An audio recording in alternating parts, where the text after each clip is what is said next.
안녕하세요. 저는 서울 성복치과의 이장훈 원장입니다. 이번 영상에서는 치과 치료들에 대한 여러 가지 오해와 진실들에 대해서 말씀을 드리도록 하겠습니다. 충치 치료를 받으면 그 안쪽에 깊이 파여진 충치를 치과 수복물로 거기를 채우게 되죠. 근데 그것조차도 사실은 어떤 영구적이거나 완벽하지만은 않습니다.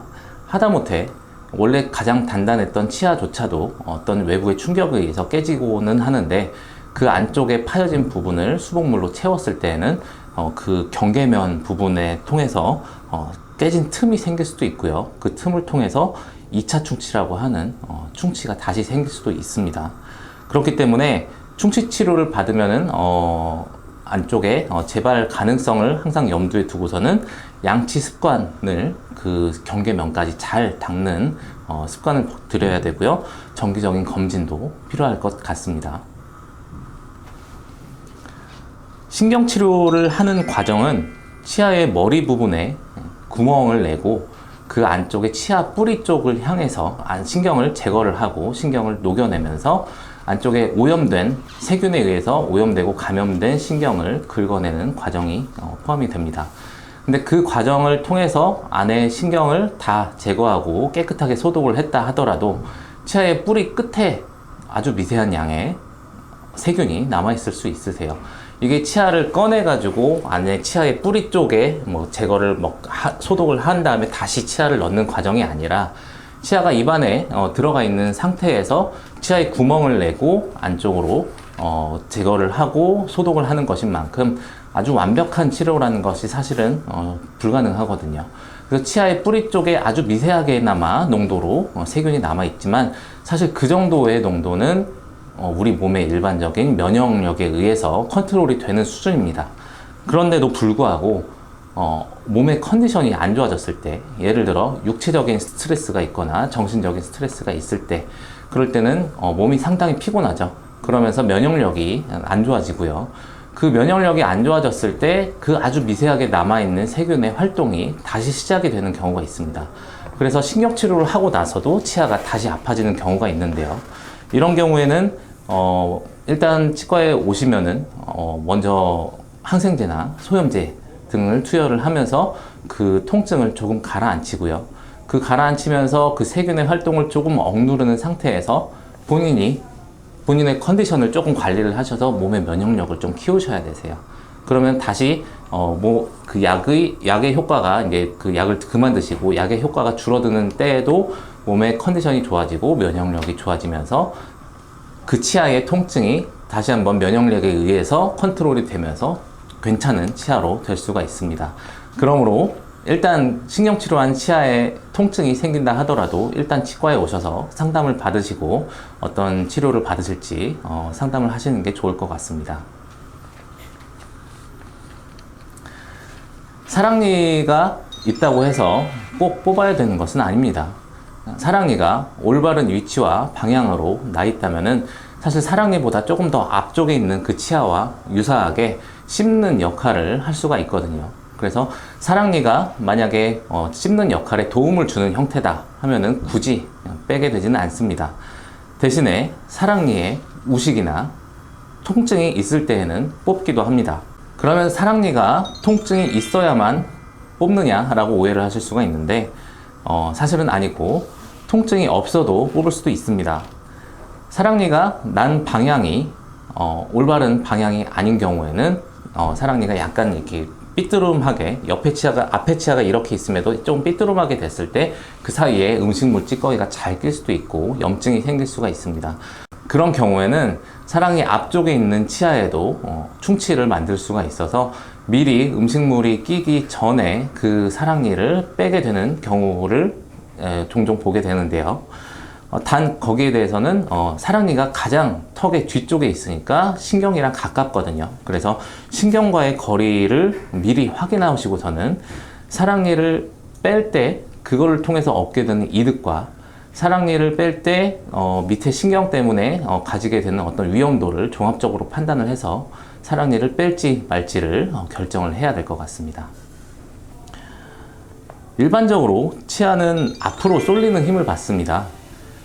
그래서 이를 뺐을 때 뒤에 있는 치아가 앞으로 쏠리는 힘을 받아서 그 이를 뺀 공간을 채우거나, 아니면은 이를 뺐을 때 반대편 대합치가 이를 빼서 비어있는 공간 쪽으로 과도하게 맹출이 돼서 나중에는 그 뺀 공간에 임플란트를 하고자 하는데 임플란트를 할 수 있는 공간이 부족해서 임플란트를 하고 싶어도 못하는 곤란한 경우가 될 수가 있거든요.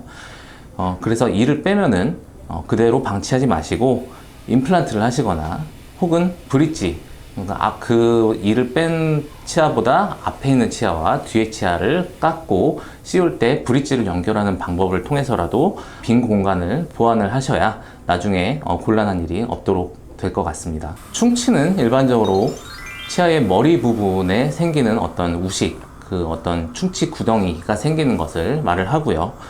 그럼 치아가 오래 쓸 수 있다는 것은 치아 수명이 어느 정도 되냐는 거죠. 치아의 우식이 치아의 수명에 직접적으로 연관이 있다기보다는 이 치아를 계속 쓸 수 있다 없다는, 사실은 치아의 우식보다 치주염이 있는지 없는지, 그 치아의 뿌리의 주변에 있는 뼈가 이 치아 뿌리를 튼튼하게 잡아주고 있는지가 오히려 더 큰 영향을 미칩니다.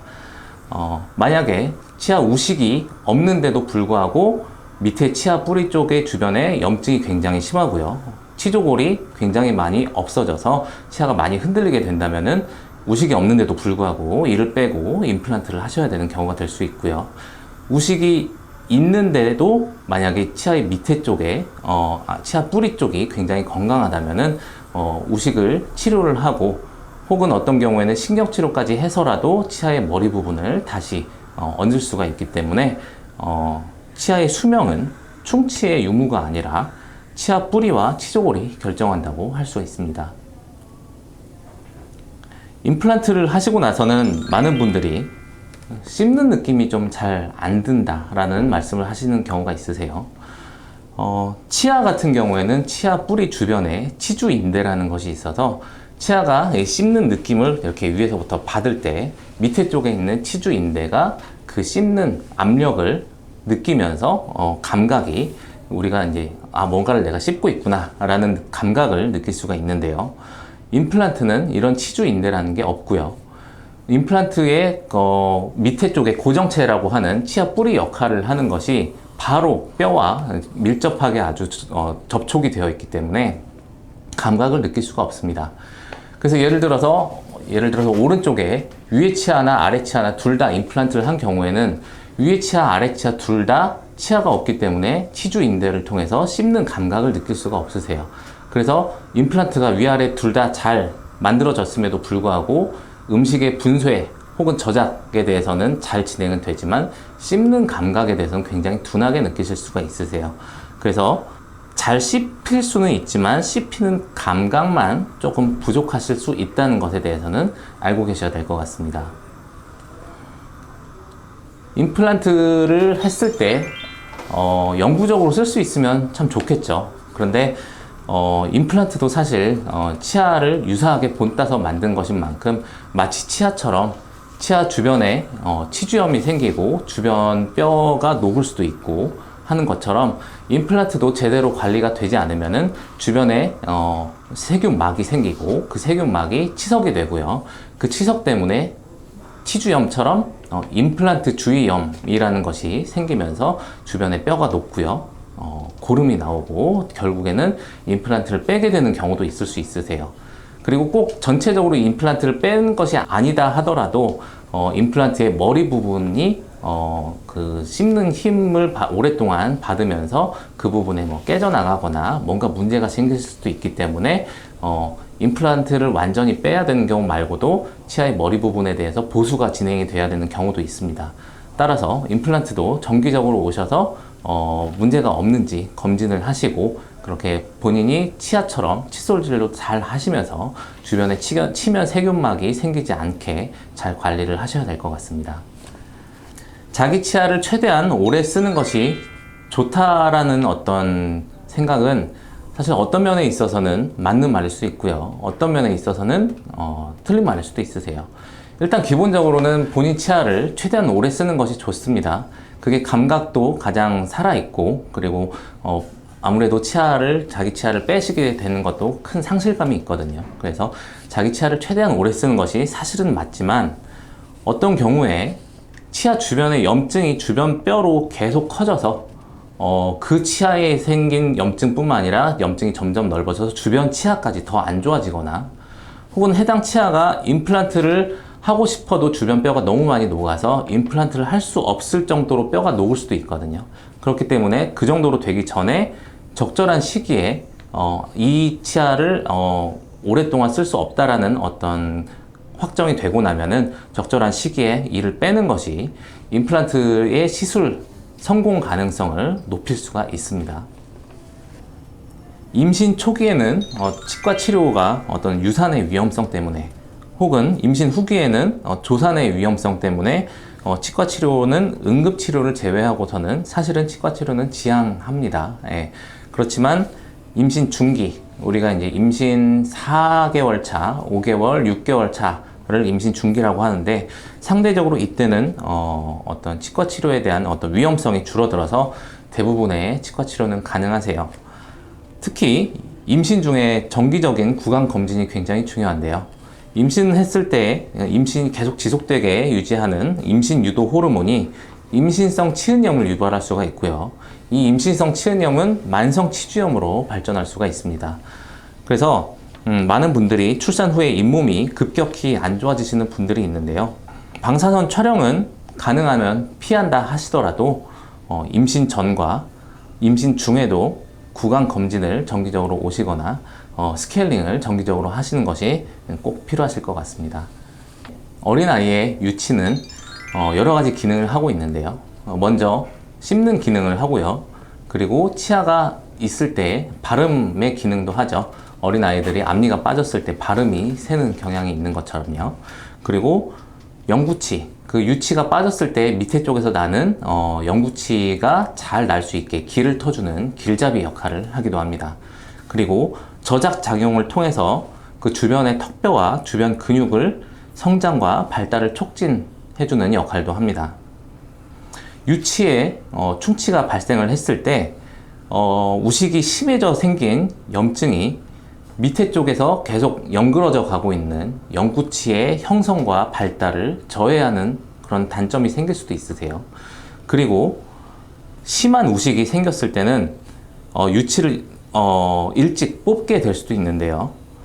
아까 말씀드렸던 것처럼 유치는 영구치가 나는 길을 터주는 길잡이 역할을 한다고 했죠. 근데 이런 유치가 미리 없어지고 나면은 영구치가 그 밑에서 나오려고 하는데 배열되려고 하는 공간이 너무 일찍 상실이 돼서 뒤에 쪽에 있는 치아가 앞으로 쓰러지기도 하고요. 그랬을 때 공간이 너무 좁아져서 영구치가 나오려고 하는데도 불구하고 못 나오거나 아니면 나왔는데도 굉장히 삐뚤삐뚤하게 나오는 부정교합을 유발할 수도 있습니다. 그래서 부득이하게 일찍 유치를 발치하는 경우에는 그 공간을 뒤에 치아가 침범하지 않게 공간 유지 장치를 제작을 해서 그 사이를 충분하게 벌려주는 상태로 유지할 수 있게 해주는 게 꼭 필요할 겁니다. 지금까지 치과 치료들에 대한 여러 가지 오해와 진실들에 대해서 살펴보았습니다. 시청해 주셔서 감사합니다.